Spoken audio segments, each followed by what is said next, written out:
कुछ लड़कियों के लिए बोल रहा हूँ, जब शादी करके अपने ससुराल जाती है नई नई, तब क्या होता है ना कि शुरुआत में उन्होंने क्या है कि उन्हें गलत बात बर्दाश्त नहीं है, ठीक है। और ससुराल में जा रही हैं, ससुराल में कोई उनसे बदतमीजी कर रहा है, या बहुत से होते हैं आजकल समाज और दुनिया ऐसी बन चुकी है कि जो जेठ है ना वो जेठ नहीं है, जेठ से बहू पर्दा करा करती थी। पर आज के टाइम पे जेठ अपने भाई की वाइफ पर गंदी नज़र रखते हैं। और आजकल तो मासूम सी बच्चियों को भी नहीं छोड़ा जाता, ससुर तक नहीं छोड़ते अपनी बहू को, अपने बेटे की वाइफ को नहीं छोड़ते, गंदी नज़र रखते हैं। ये समाज है और ये दुनिया है आज की डेट में। इतना गंद भर चुका है इस दुनिया में, किसी भी रिश्ते पर यकीन करना है ही नहीं। अपनी इज्जत बचानी है तो अपने बारे में सोचना पड़ेगा, कोई और तुम्हारे बारे में नहीं सोचेगा, ये याद रखना। ये मैं उन लड़कियों को बोल रहा हूँ जो नई नई शादी हो रही है। ऐसा नहीं कहूँगा कि सभी लोग ऐसे होते हैं, पर कुछ लोग ऐसे होते हैं और उनकी इंटेंशन आप मिनटों में समझ जाओगी। और अगर आपको लगे कि वो इंसान ऐसा है तो उससे दूरी रहना बेहतर रहेगा।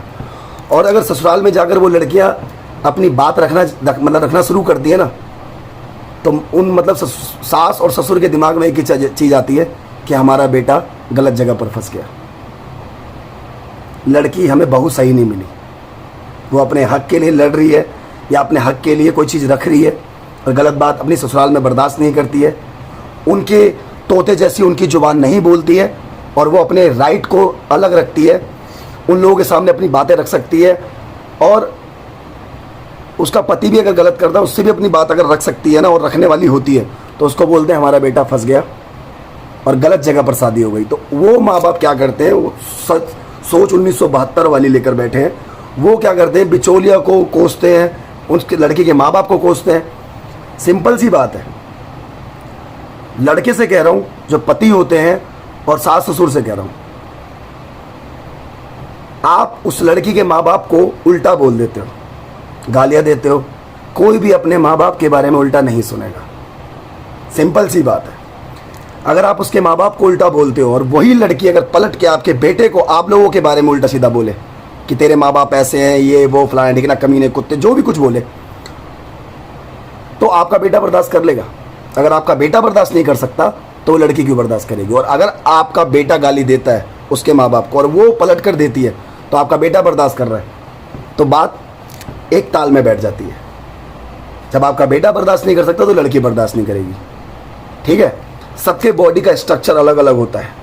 बहुत से लोग, लड़की मोटी होती है तो उसको मोटी मोटी कहकर उसको बार बार नीचा दिखाते हैं, उसको बार बार कोसते हैं। लड़की काली होती है तो उसे कलर से जज करा जाता है। तो मैं एक बात बोल रहा हूँ, भगवान ने हर चीज़ सोच समझ कर बनाई है, ठीक है। और जो बना दी ना वो पत्थर की लकीर है। भगवान कोई भी चीज़ खराब नहीं बनाते। पत्ता भी अगर हिलता है ना, उसका भी कोई ना कोई कारण होता है। बिना कारण के धरती पे कोई चीज़ नहीं आई है। तुम इंसान, तुम्हारी सोच जहाँ तक है ना वहीं तक बात करोगे। अगर इंसान काला है तो तुम जज करोगे वो काला है, तुम गोरे हो। ये चमड़ी ना शमशान घाट में जाकर देखना, काले पीले हरे नीले सब वहाँ पर जलते हैं और जलने के बाद ना सबका कलर एक जैसा हो जाता है, राख बन जाता है इंसान, ठीक है। मोटा पतला, इन सब चीज़ों से किसी को जज नहीं किया जाता। और सबसे इम्पोर्टेंट बात, अगर किसी लड़की को शादी के बाद बच्चा नहीं होता तो सीधे दोष लड़की को दिया जाता है। ससुराल वाले लड़की को दोष देते हैं, लड़की में कमी होगी। बिना सोचे, बिना समझे, बिना कुछ चेकअप कराए, बिना कुछ जाने सीधे लड़की को कोस देते हैं। क्यों भाई, हर जगह लड़की गलत होगी? क्या पता शादी से पहले आपके बेटे ने 50 जगह मुंह मारा हो और ऐसी ऐसी जगह पर मुंह मारा हो जहाँ पर शायद नहीं जाना चाहिए, और शायद आपके बेटे के अंदर सारी कमी हो, वो खुद ना बच्चे पैदा कर पा रहा हो। तो हर जगह औरत गलत नहीं होती है। समान बात तब होती है, तरीके की बात तब होती है कि दोनों का ही चेकअप हो, टेस्ट हो, और तब जाकर पता लगेगा किसमें मेन कमी है। तब जाकर आप जज कर सकते हो। अगर कोर्ट में जाओगे ना, अगर आप मुजरिम तब तक नहीं माने जाते हो जब तक आपके ऊपर वो चीज़ें प्रूफ नहीं हो जाती कि आपने वो चीज़ की है, तब तक आपको कोर्ट भी मुजरिम नहीं कह सकता।